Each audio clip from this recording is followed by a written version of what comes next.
بسم اللہ الرحمن الرحیم نحمدہ ونصلی علی رسولہ الکریم اما بعد۔ کل کی حدیث میں چند احکام خداوندی کا ذکر ہوا تھا۔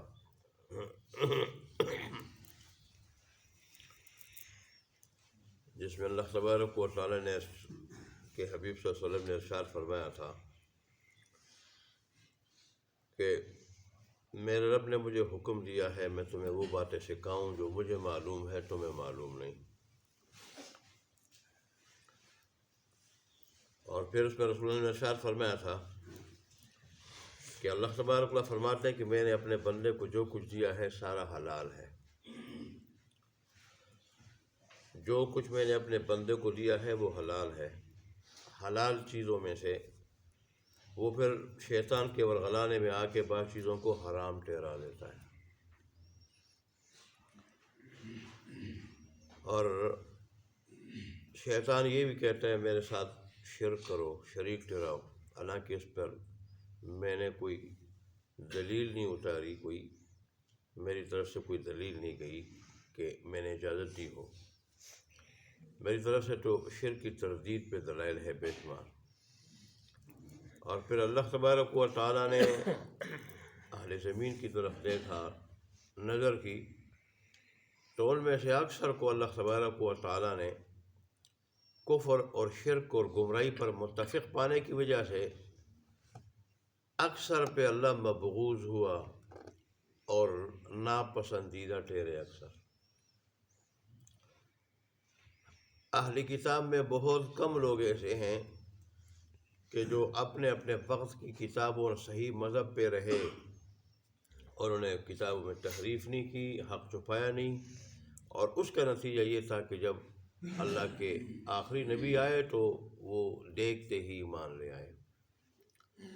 پھر رسول اللہ صلی اللہ علیہ وسلم سے یہ بھی اللہ تبارک و تعالیٰ نے ارشاد فرمایا تھا میں نے آپ کو جو مبعوث فرمایا ہے، آپ کی بھی آزمائش ہے کہ آپ مصائب پر کتنا صبر کرتے ہیں، لوگوں کی بھی آزمائش ہے کہ وہ آپ کی بات کتنی مانتے ہیں، دونوں کی آزمائش ہے۔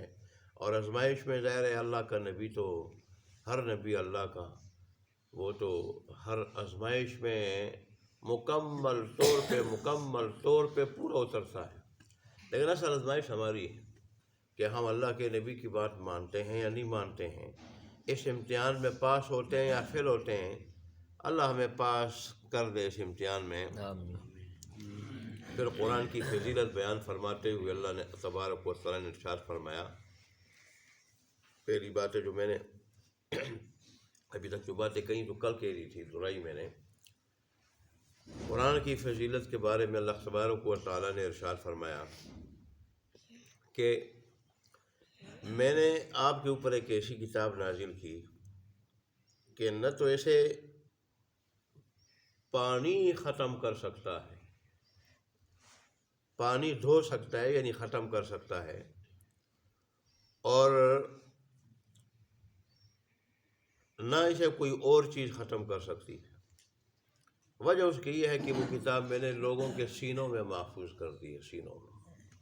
اب الفاظ بھی سینوں میں محفوظ ہیں، معانی بھی سینوں میں محفوظ ہے، نہ کوئی سینوں میں گڑبڑ کر، نہ کوئی معنی میں گڑبڑ کر سکتا ہے، نہ کوئی الفاظ میں گڑبڑ کر سکتا ہے، اور جس نے جب بھی کوشش کی ہے تو منہ کی کھانی پڑی اس کو۔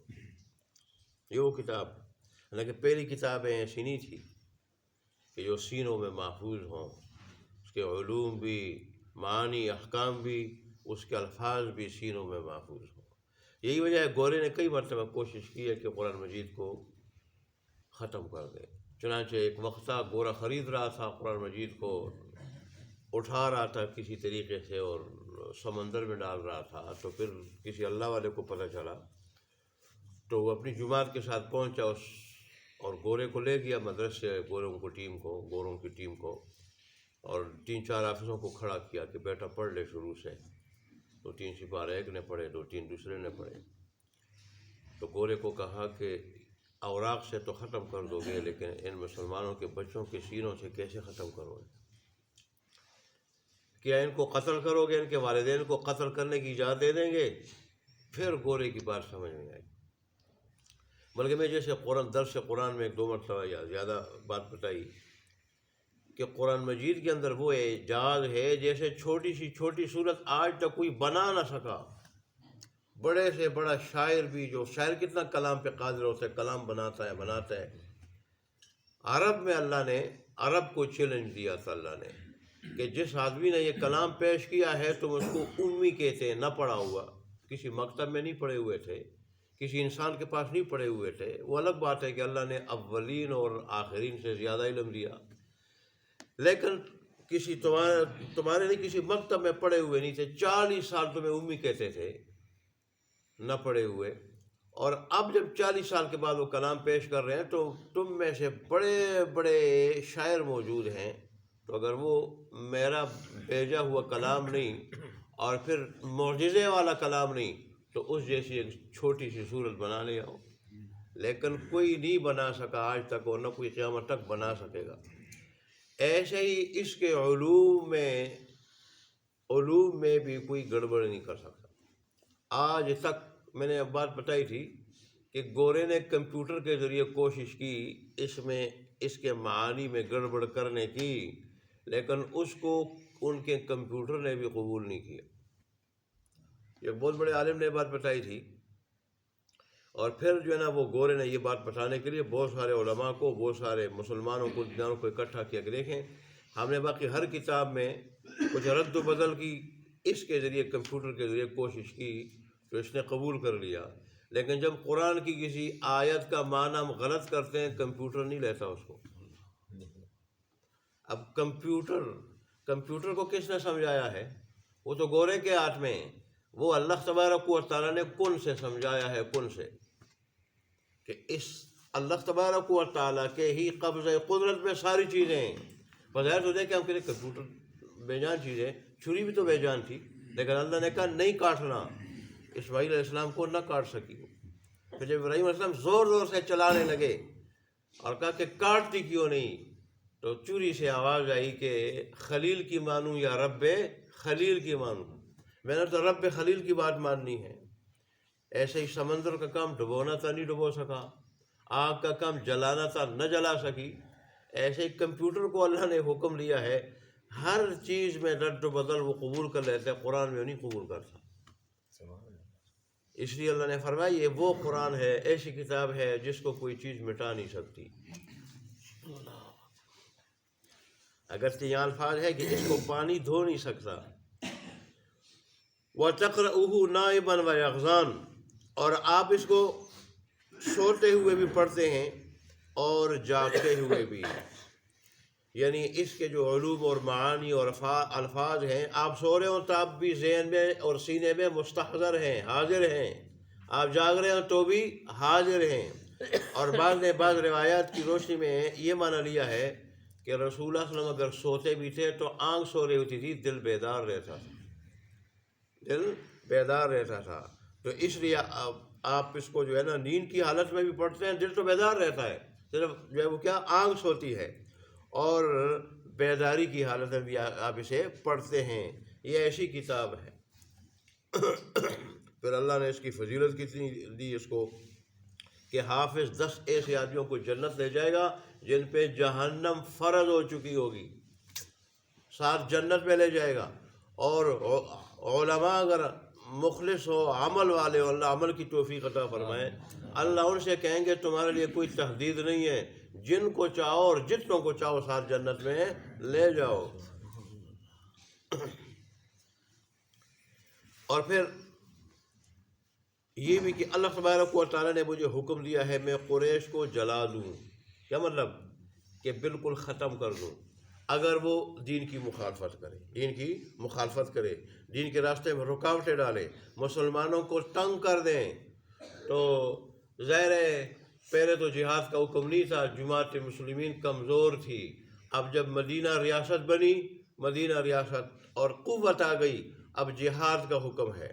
تو اگر وہ باز آ جائیں تو بھائی بھائی ہیں، اور اگر باز نہ آئے اور پھر تمہارے راستے میں روڑے اٹکائے اور پھر جو ہے وہ رکاوٹیں ڈالے اور پھر تمہیں تنگ کرے، ستائے، تو پھر جہاد کرو.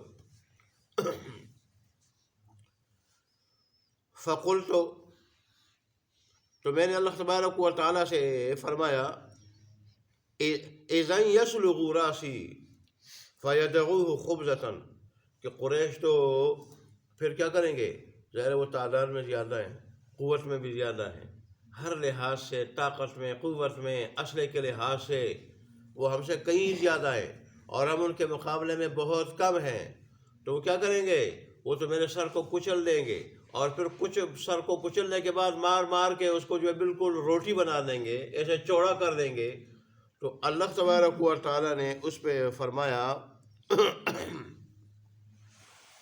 کہ ان کو یہاں سے عرب سے نکال دو یا مکہ سے نکال دو، جیسے کہ انہوں نے تمہیں نکالا ہے، جیسے تمہیں نکالا ہے. ہاں مسلمان ہو جائے تو پھر بات ہی ختم ہے.